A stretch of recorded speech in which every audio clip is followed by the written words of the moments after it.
So here we have a 2023 Tesla Model Y.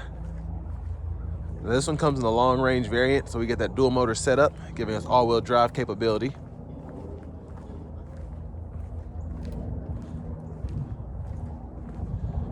But as we come around to the front end here, we do get our LED headlamps, LED daytime running lights. Nice look there. Similar to the Model 3s, of course. And down here we have the 19-inch aero wheels, so basically we have the aluminum here and then the plastic covers. Well, I might have that backwards, but part of it's plastic for the aerodynamics and then part of it's just a regular wheel.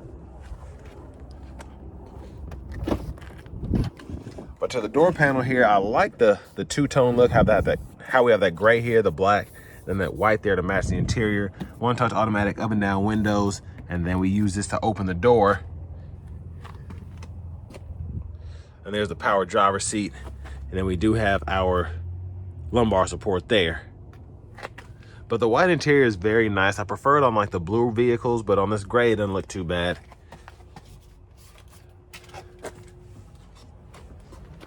But I have the seat up front adjusted for someone of my size, being 6'3" with longer legs. So let's see how this rear seat room is. And a big shout out to Ford, Lincoln, and Franklin for allowing me to review this Model Y today. I'll leave a link below in the description. The seat back pockets are on both sides. Rear AC vents, 2 USB-C charge ports. There's a view of the front from back here. But impressive space back here. I had a Tesla Model 3 at 2019, and the space was not nearly as good here. My knees are just barely touching the back of the seat. But when I sit all the way back, that's not an issue. And we have the glass roof there. This middle seat will fold down, give us those bottle holders in the middle. And then we do have the light there. And then we can use this to hang a shirt or two.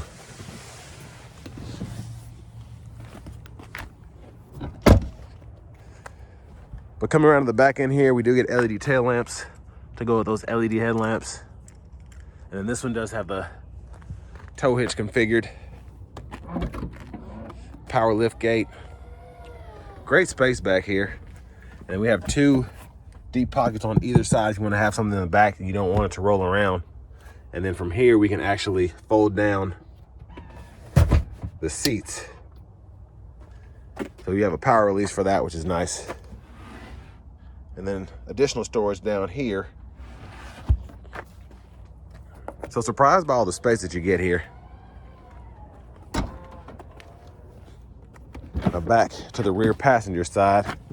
To lift the seat up, you just have to pull on it. Well, that seat's not up far enough, but anyways, when you have the seat up, you can hit this latch here. You can also power release that way. But as you can see, when it folds flat, that gives you a lot more space to move things.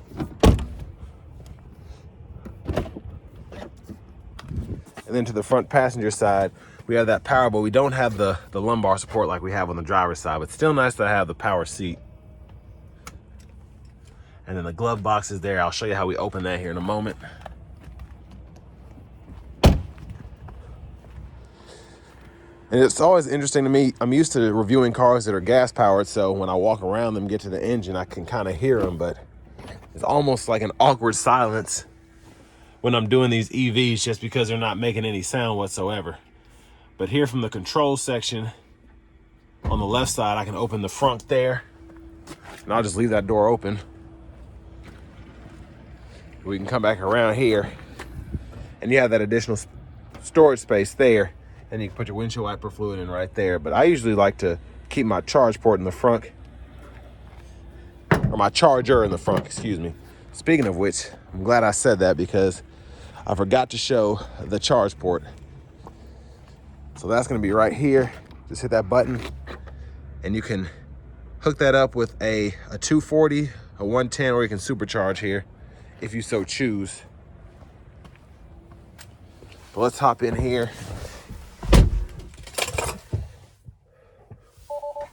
So you want to put the key card right back here to turn the vehicle on. Of course, you can use the app, and I love Tesla's app. That's one thing I can't complain about there. I had to rent a vehicle a couple months ago, and a lady literally just sent me the verification or whatever so that I could use the car during the rental period. And that was pretty cool, just having that on my phone, as opposed to having to have the key fob or the key card. But here again, we can go ahead and open the charge port, lock or unlock the doors, front, trunk, all that.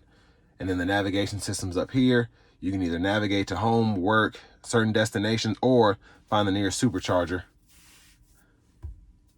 And then I'm just gonna go through all the important stuff, or what I deem to be important. Here we have the climate controls. So we do get dual zone.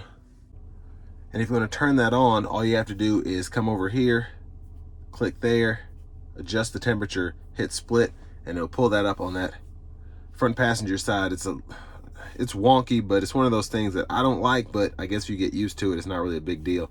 And it is nice that you can kind of turn it on and off. But we can adjust all those controls there. So the auto mode, fan speed, heated steering wheel, we can set that to auto, as well as the heated seats. And then we have the de-icer as well, which is nice. And of course you can set it for your dog, or if you're at a campsite, whatever. And then your rear seats, you can go ahead and toggle those on or off if you want to. And then the rear fan, you can turn that on or off too. Now for audio, we do get FM as well as a few other features. If you want to hook up Apple Music, you can do that, Spotify, Tidal. And then you have your Bluetooth. But no CarPlay or Android Auto. And then for your camera, there's the backup camera there. We have the curbside views for the front. Or for the back, excuse me. And then we also have front cameras as well. And of course, that's how you can see all this here. And then the arcade, theater, all of that is there. But all the controls are here for the lights. If you want to turn those on, child lock, window locks, the automatic wipers, and then you can go into each one of these and control either the mirrors or the steering wheel. And then there you have just where it says how many miles are on it, what kind of vehicle it is, etc. Lights are there, autopilot. There's a ton of stuff going on here, so I'm not going to go through all of it. But down here, wireless charging pad for either phone. And then we can go ahead and stow everything here. But this is a really nice storage area. I used to put a bunch of stuff in here because it was so big in my Model 3. And bottle holders are here. And then a center console cubby space with a 12 volt and a light.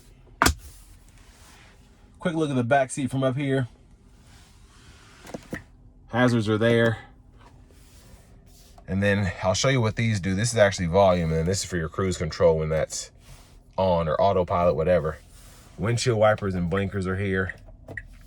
And then you can also toggle the high beams from here as well. And windshield wipers push all the way in, you get that front wiper fluid. And then for the shifter, just pull down for drive, tap up for neutral, pull all the way up for reverse, press P for park. Next, let's go ahead and take this Tesla Model Y long range dual motor out on the road for a test drive. So starting the test drive in this Tesla Model Y,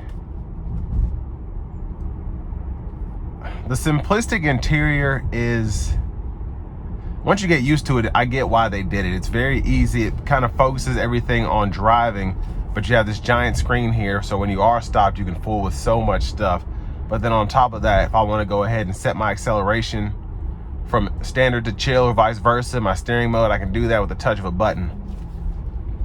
It does make things a bit difficult, I think, if you're trying to find certain things, especially when the system is updated relatively frequently. So some things will be here in a 22 model, and then I get into 23 and they've switched this around, or the AC controls do this when you do fill in the blank. But I mean, once you get used to it, it's a pretty neat system, because most of the stuff you need, you figure out how to get to it. And a lot of people that like Teslas are into tech, so if you know how to use a computer, you can kind of figure out how to use this screen. And I always like these because they have very good room, very good range, but they're also just crazy quick. Now the ride on these have always been just okay. They're a tad bouncy, but they definitely make up for it with the acceleration you get driving these, but they can make you car sick. I've seen it in person. But that's not really what Teslas are trying to do. They're not trying to make a Mercedes EQS or a Lucid. Everybody likes these because they're cool, they're neat. It makes you look rich if you have one. But for people like me, I've just always appreciated the performance that you can get out of a base model, Model 3, Model Y. You're not necessarily wanting to look rich, you just want something that's freaking fast, and that's where these thrive.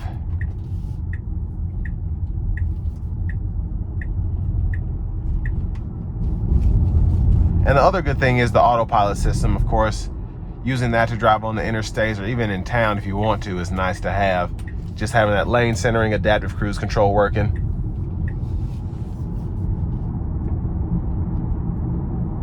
Now out of this red light, I'm gonna nail it.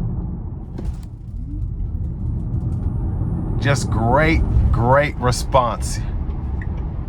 So freaking quick.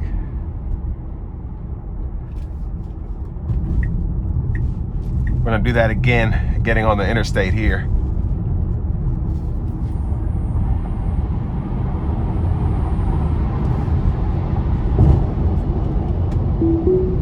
So autopilot's engaged now. Again, you have that lane centering, adaptive cruise. Now another thing about the Teslas is I feel the interiors can get a bit loud from wind noise, road noise. A lot of that has to do with this thing just being silent, so you're gonna hear more of the road and more of the wind because you're not having to worry about an engine that's making extra sound. But the sound systems in these, though, I will say are impressive. If you get the one with the subwoofer, and that kind of helps that not be noticeable. But all in all, just a good EV, I think. Just in terms of range, of course, power, and then overall practicality, especially with the supercharger network. So with that being said, this will bring me to the end of my review of this 2023 Tesla Model Y long range.